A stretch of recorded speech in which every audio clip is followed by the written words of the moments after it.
Hello everyone, and welcome to this first video that will be part of the series about the Go programming language, also known as Golang. In today's video, we're going to look at the output functions of the FMT package, also known as format or FMT.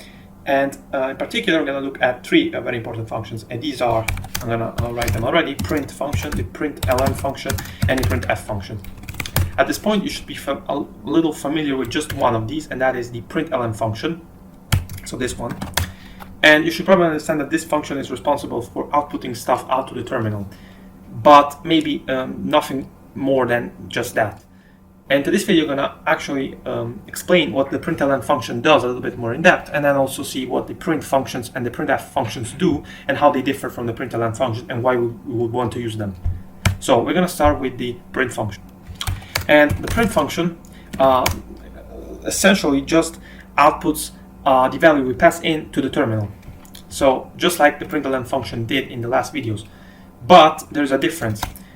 If you probably recall, when we used also the Golang program website, and also as a notice here now I switched to a local environment just because the syntax is highlighted, and maybe you can see the code better, but you can still use the Golang playground website that I left in the description of the video. So I actually advise doing that because so that at the beginning you can focus more on the programming concepts and not on the installation process of the Go compiler.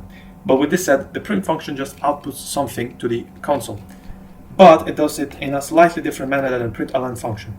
So if you recall, when we used the Go Playground website and we printed out something with the Println function, we will get a new line after it. You see the value that we passed into the Println function, and then basically the new terminal line on a new line. However, let's see what happens with the print function. So let's try to print something like hello with the print function. And let's also comment this out, but let's print that with the Println function. So I'm going to say we're going to print the same thing. So let's try and run this program with the, first with using the print function, so printing out to the console the hello string with the print function, and let's see what happens. In particular, if we say go run output.go, let's see what we get with hello, but it's on the same line. Now let's try to do the same, but this time with the with the Println function, and we will see that basically we get hello on and then the next terminal line will be on a new line. And fundamentally, what the Println function does more than the print function is just adding a new line at the end. And however, we can actually achieve the same result with the print function just by using a character for the new line, and that is the new line character that is encoded in ASCII also. And the way we achieve this is via what is known a escape character. In particular, the /n escape character. This basically encodes a new line in the output basically. So we can now try and add a new line to the hello string that we passed into the print function, and let's see what it does. So if we say go run output.go, then we get hello on the new line, even though we use the print method. So what if we want to insert multiple new lines? Well, then we can just add multiple escape /n escape characters, and running again our file yields hello with this time 2 new lines other than the other one that we included before. So this is basically what the print and the Println function do. Basically, they print out stuff to the terminal, but the Println function has a new line inside of it.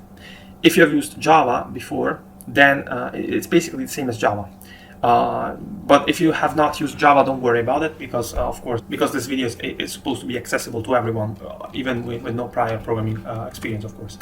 So with this said, we now have covered 2 of the 3 functions that we promised to be looking at in this video. The third one is called the printf function, also known as the print formatted string function.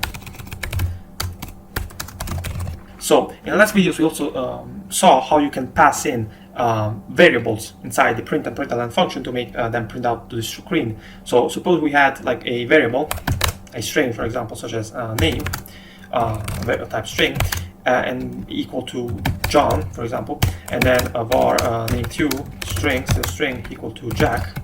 Then if we set FMT Println name and name2, Oh, oops. Okay. Then by printing this out, we will get John Jack separated by a space. But what if, imagine we want to immerse these two values, which of course are variables, and that they might change throughout the program. Maybe, for example, suppose that this was not a name, but maybe it was like a score. So for example, a score of integer type, maybe equal to 15.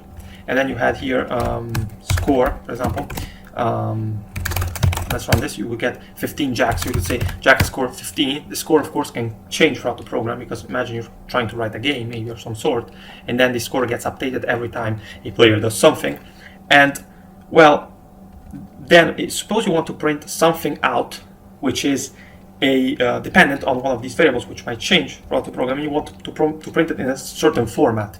So, for example, you might want to print, I don't know, like player name, and here I'm using the curly braces to say like the value that it should be placed there, but based on a variable. So maybe the player name, and then has score, and then insert the score. Okay, but one way which you can do that, and it's actually it could work, it is basically say, okay, then what I'm gonna do is I'm gonna say player name, so name2, then I'm gonna say has score, and then I'm gonna insert the score. And you can see that if you run this, it says Jack has scored 15, and it actually works. However, another way to tackle this problem is by using the printf function, which is the following. And the printf function actually does the following. It takes in a formatted string, and then as the other parameters, it takes the variables that you use to format the string. So I'm going to try to explain me a little bit more clearly. So basically, the printf function, the goal of the printf function is to return a string of format. So basically, a format inside of which you might have values that depend on variables that can change throughout the program. Something like the example above. And so in order to realize this, the first thing that you need to pass in is the format. So the type of, we could say, string expression inside of which you want to immerse your values, you could say. And so the first argument is a formatted string. Then in this formatted string, you might want to insert many variables, many values of variables. So many, you could say, values that depend on variables, and you need to pass them in, because of course, otherwise the program would not know which variables to insert in which spot. So the general syntax is the following. It is from printf, then a string of format, and then variable 1, variable 2, and so on, up until variable n, you could say. Okay, but now one question stands. How do you tell the printf function where to put which variable?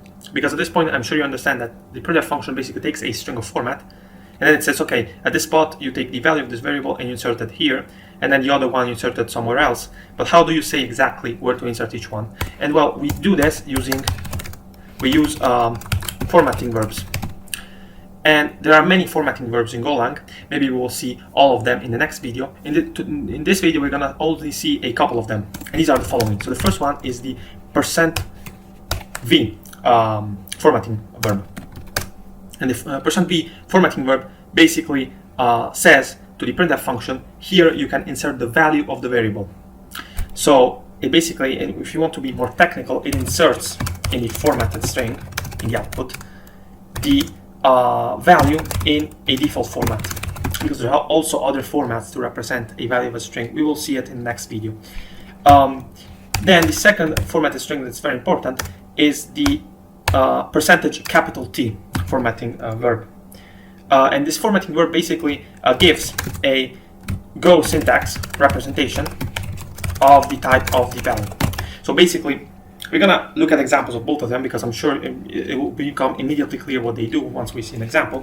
But for now, as an explanation, I'm basically gonna give the following. So the %v basically prints out the value of the variable inside the formatted string, whereas the %t formatting verb prints out the type of the value. So suppose we have the following formatted string or the following formatted verbs. So we want to print out, remember our goal was to print out player name has score 15, for example. Jack has scored 15. Okay, then let's insert a formatted string, which is just a string But now what I'm gonna do is I'm gonna say, okay, the first spot here we have this placeholder player name, okay, where we would want to insert the value of the name name2 variable. So what do? We go here and we say %v, which is the formatting verb for the value of a variable.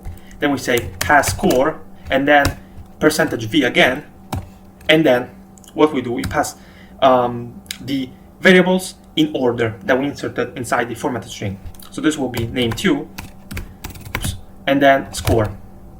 Now let's see what is the result of this. So if we try to run it, I'll put a go, then we get Jack has scored 15. So if you want to make it a little bit more pleasant, then you can maybe insert a new line character at the end, and you can get the following output: Jack has scored 15. Okay, but this is how you can use the %v formatting verb. What about the %t? Let's try to use it in this example. So what if we insert the %t formatting verb in place of the first %v formatting verb? So let's do it like this. Let's see what we get. And what we get, string as score 15. So we got the type of the variable that we inserted. And as I said before also, notice that the verbs are in order, meaning that the order of course matters here. Because if you try, for example, to substitute this name2, for example, with score, which is of int type, and then we change and we insert name2 here, so we switch the order, then of course the printf function takes the first variable that we inserted and puts it in the first, we could say, formatting verb spot. And now let's see what happens. And we get hint as score Jack. In fact, the type of the first variable that we inserted, which is score, in this case, is an int, is an integer. So with this said, we have seen two of the most important formatting verbs for the printf function. But actually there are more. And the last one which we will see in this video is the %v formatting verb. And this returns a Go syntax representation of the value. So let's see what we mean by this. Let's substitute the %t formatting verb with the %v formatting verb, and let's see what happens with the score value. So let's see, and we get 15 as score Jack, which is a representation of the value of int. And let's see what happens on the other hand with name2. So if we insert name2, and notice that we can insert the same variable many times as you want, as long as you don't forget to comment out the variables you don't use, of course. So we get Jack has scored Jack. As you can see here, the using that other formatting verb printed out the string, also including the quotes. And this is why it's called a Go syntax representation of the value. However, for now, it might be a little bit confusing, the difference between the %v and the %v formatting verbs. So for now, don't worry about them, and I'm sure that will be clearer once we will introduce structs. And I'm sure you also see why that is the case. So with this said, I think we've said enough in this video, and in the next video, as promised, we're gonna look at other formatting verbs.